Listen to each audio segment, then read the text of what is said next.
你之所以不停吸引錯嘅人呢，並唔係你嘅感情問題，係你嘅童年情感模式咧一直未解決。心理學就講啦，你今日嘅戀愛方式咧係由你以前被對待嘅方式決定㗎。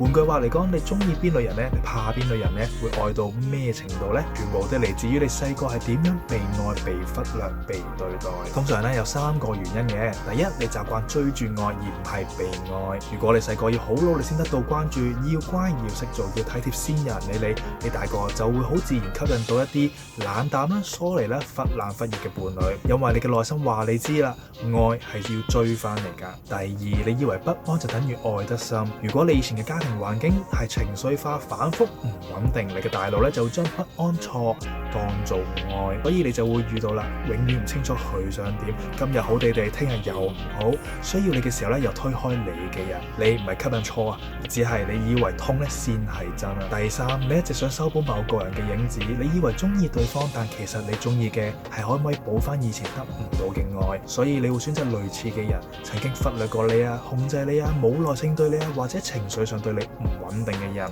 你唔係想愛佢啊，你係想補翻以前冇得到嘅溫柔。總括而言，你吸引錯嘅人咧，並唔係你差，而係你以前一直習慣咗錯嘅愛。